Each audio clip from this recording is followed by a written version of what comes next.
Hey everybody, good morning and welcome to the ChatGTM podcast, the Texas Restaurant Association Show Edition.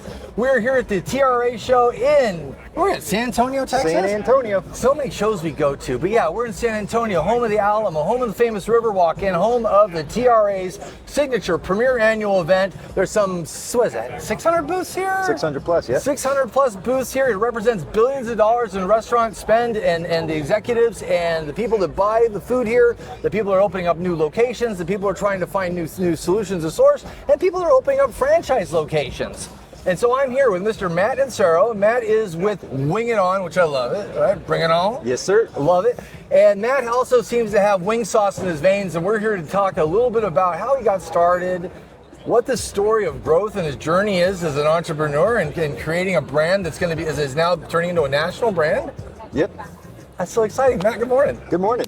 Thanks for having me. Absolutely. Thanks for coming on. Yeah. He's the first one of the day, so let's see how we do. So Matt, Wing It On, just for those who don't know what the concept is, clearly you sell wings, but what makes Wing It On special? What makes Wing It On special is that we do truly authentic Buffalo style wings, the way they do it in Buffalo, New York. Okay. But we do that out of a QSR format that's predominantly takeout and delivery. Okay. So there's a lot of great dive bars, sports bars that do Buffalo style wings. Absolutely. But when I was starting Wing It On, the gap I realized that was in the market was that nobody was really doing that out of a takeout format. You mean, I won't say names because then I don't want to embarrass people that are watching, but there's certain pizza companies that send me wings that are like rubber, loose skin. Yeah, and the sauce. Don't travel well, right? And the sauce is an afterthought. Yeah, wings are all about the sauce. Nobody gets some kind of a special wing, right? They all come from the same predominant farms across the country. Yep.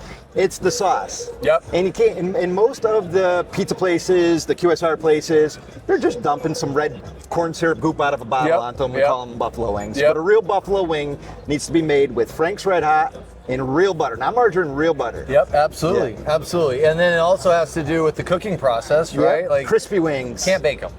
We have literally signs in our kitchen that say, we cook crispy wings. Nobody likes loose, like you said, soggy skin. No, like if I go to probably one of your competitors, I'll always say I want them cooked, like I want them dropped for 25 minutes. Yeah, I always order extra crispy. Yeah, I want them. Can't go wrong. Yeah, I want them really crispy. Yeah. So, Wing It On.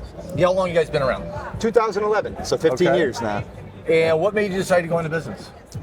Oh, so that's a story. So out of college, I'll try to keep it brief. So out of college, I was in the financial services industry. Okay. And I graduated in 2006, so 2007, 2008, you know where this is going. Yeah. Great Recession hits. Nobody really wants to invest with a 22-year-old kid fresh out of college. So my office that I was working for went from 100 advisors to 15 in less than a year. And it was all the young guys that I watched out. Yeah. So at the same time, my father was looking to start a business, so we got into the school supply and technology industry. Okay. And that actually went well, and we ended up selling that business within 2 years to our largest competitor in the state of Connecticut. Okay. So I had a little gap in employment. And you had some cash. Yeah, and I had some cash. And at the same time, I was, every Sunday for football, me and my buddies would get together, watch the game. There was no good wing joint. Were you the guy of the group that was making the wings for everybody? Yeah, so the way it goes is that we were first going to pick up the wings, but the best wing joint was probably 30-40 minute drive. Okay. Nobody wanted to go. You'd miss the first quarter of the game by the time you get back. It's like drawing straws every week, so we have to go pick them up. So I just bought one of those countertop fryers and started cooking wings in my kitchen. Then after about a month or two of just A/B testing different sauces and flavors on my friends, they said, you know, the wings you're making are better than the ones we're driving halfway across the state to go pick up. Yeah. You ain't doing crap since you sold that other business. Why don't you just open up a wing joint here in Waterbury, Connecticut, is where we're all from. And that way we don't got to go pick up wings anymore. Right. And it was just like one of those things that hit the right time. That night I just sat down, started writing a business plan, and 8 months later we found a little 760 square foot place in Connecticut and just walk up, take out, couple spots. I think we had 12 seats in it. Yeah. So we opened up, and then it was off to the races from there. And so the first year, were you guys already just going, "Holy crap, what do we make?" Or how was that arc from the moment you opened the doors till the moment you realized you really had something? So I had no experience in the restaurant industry. We were in the black. Fire hose. Yeah. But I was incredibly blessed because we were in the black making money by month 2, and I had no idea how incredibly rare that was. Right. I had marketing people coming in and saying, you know, like, hey, you know, we'd love to get you more business, and I'd say, I can't handle business. And they were like, I've never heard anybody say, that they don't want more business. Because we only had two little fryers. Okay. So we reached our productive capacity pretty quickly in that location. So from there, we were trying to think about how we could expand. And then 3 years later in 2014, we landed on the franchise model. Okay. Yeah. And so how many units do you franchise? So because there's another part of the journey after that. Yeah. So you franchised up to how many locations were you franchised at? 14. Okay, Yeah. and then the story comes in where you're now working with a partner, or you're being is it acquired or supported? How does that work when you came into the umbrella of Craveworthy Brands? Yeah, so I met Greg Majewski, the founder of Craveworthy Brands, at the Restaurant Finance and Development Conference in 2022, and I was kept telling him a little bit about the story of Wing It On. I didn't know if he was paying attention. He was looking us up on the phone at the same time, right? And he had just seen an article. We had gone to Buffalo, New York, where the National Wing Festival is held every year. And we won first place best traditional medium buffalo in the whole country. Like we beat that's a badge of honor. That's the award. That's the motherland. The traditional buffalo. Yeah. So we beat Anchor Bar, Duff's, these legendary buffalo establishments. Yeah. And that piqued his interest. He said, "Okay, I want to learn more about these guys." I was living in North Carolina at the time. We had opened a store down there. He flew in. Checked out the product, loved it. We hit it off. We talked for a couple of months, and then we ended up doing a strategic partnership deal in early 2023. And we were one of the first 4 brands to come into the Craveworthy portfolio. That's amazing. How'd that change your life? It's amazing. Now I didn't have to wear all 9,000 hats. Not have you to have work. A team now? Yeah. My wife could finally hang out with me a little bit. I wasn't working 80 to 100 hours a week anymore. I had a team of experts that was supporting me now, and my franchisees is better experience for them. Because again, instead of me switching hats, they're working with the best in the industry across all these functions across the franchise life cycle. What was it like for you coming into that? Was it a little scary? I mean, there's a little uncertainty and doubt. I mean, you made the decision, and you're going in, but then there's that kind of the bringing into the fold. You're introducing your peers and stuff. How'd that feel? That experience? I think that when I was in my mid-20s, and so I had been through a transaction like that before with my father when we sold that first company. So I think that took a little bit of the edge off of it. But you're staying in the mix afterwards. Right. This time I was staying in the mix. Yeah. Right.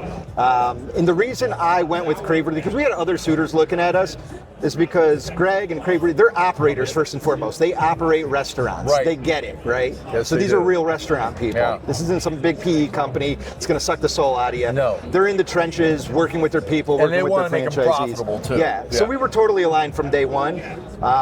So, I mean, I had nothing to complain about. It was an incredibly smooth experience. I stayed on as brand president, but I also got the opportunity to roll up and support other brands in the Northeast. So now I'm the VP of Franchise Development and Operations, overseeing our Northeast portfolio. That's amazing. Cool. That's amazing. Yeah. How's that work for the scaling aspect now of Wing It On? Are you guys franchising that out? Is that what you're doing here? Yeah, so we're franchising Wing It On. Okay. But we also have some other cool things that we're looking at doing, making Wing It On a virtual brand. So we own, we have quite the breadth of a portfolio here. So one of our brands, Fresh Brothers, is a pizza joint. Yeah. So we're looking at putting Wing It On inside of all the Fresh Brothers. You know that makes sense, yeah. Pizza Hut did with Wing Street? Yep. It's going to be like that, except Fresh Brothers is elevated pizza and Wing It On is elevated wings. Yeah. So it's going to be like the Pizza Hut Wing Street thing, except better. So we talked a second about that anxiety or that reality of soggy skin when it comes. How do you guys make sure your wings travel well? I mean, it's not really rocket science, right? Ventilation, right? Yeah. It's all about the takeout container, the packaging. So many times you don't have vented packaging. Yeah. Oh my God. Yeah. You go to a wing place, they make great wings, and then they give them to you in a styrofoam clamshell with no vents. Steaming.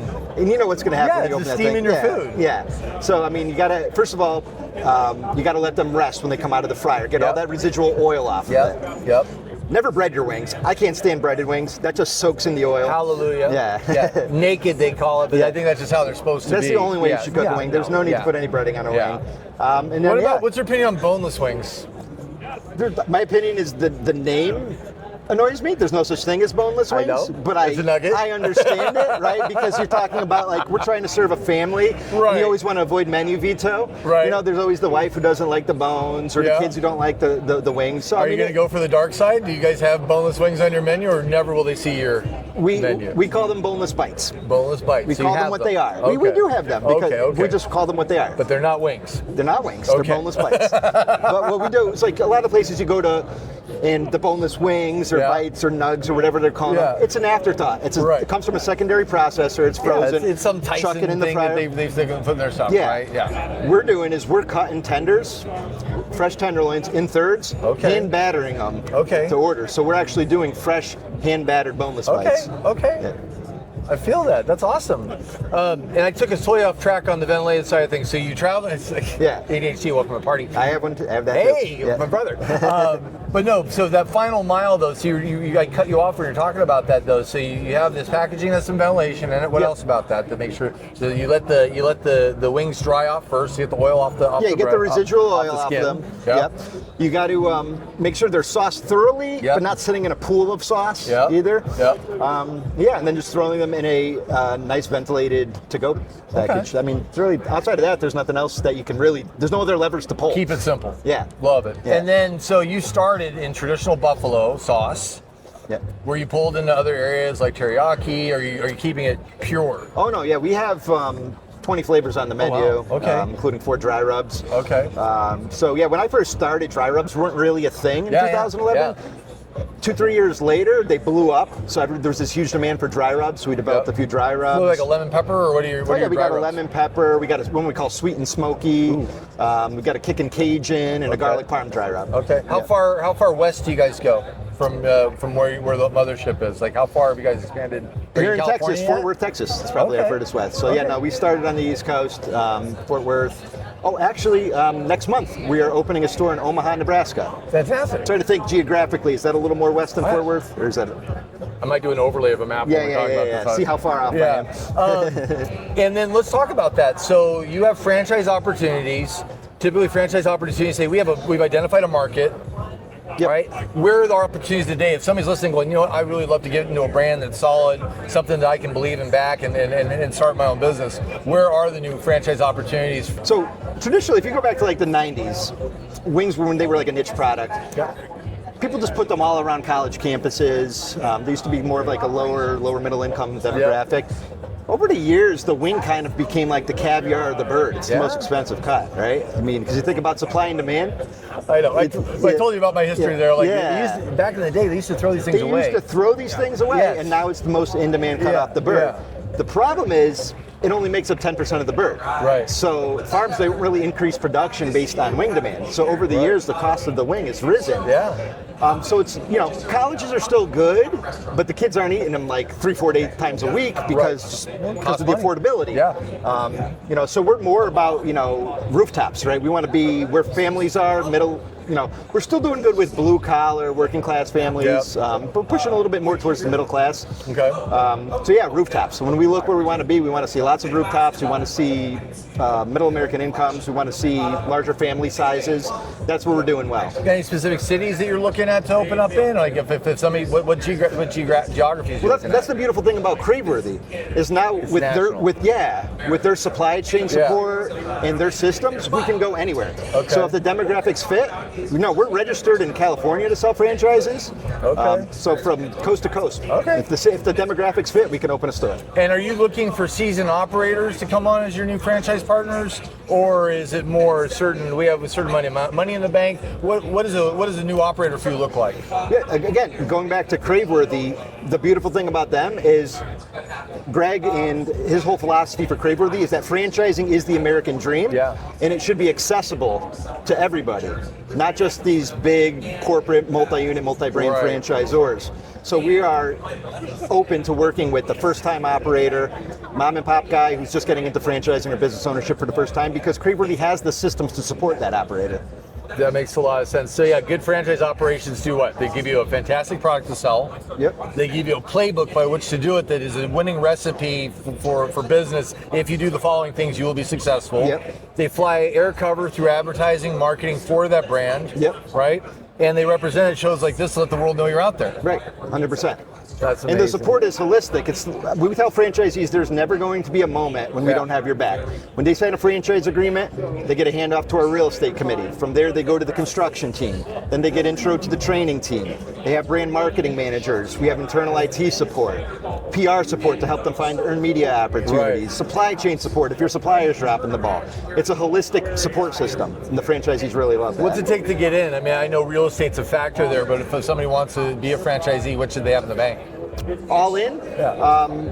We're still under 500,000 getting people in. Because this is small footprint. Again, it's 90% takeout and delivery. My original location, 765 square feet. We're not doing stores that small anymore, but we could go as small as 1,000 square feet. And then they can expand to something bigger as they prove themselves too. Yep. Well, that's awesome, Matt. Is there anything you want to share that we didn't talk about here that people should know about Wing It On?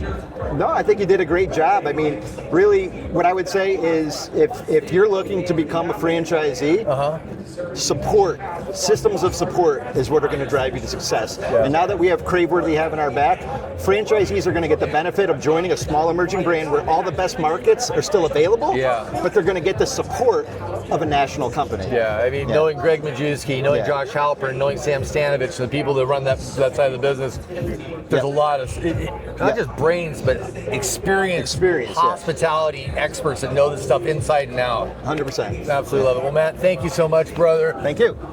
While you're here in Texas, what's one thing you're going to seek out? Are you going to the Alamo, the Riverwalk? Is there some barbecue you're looking for?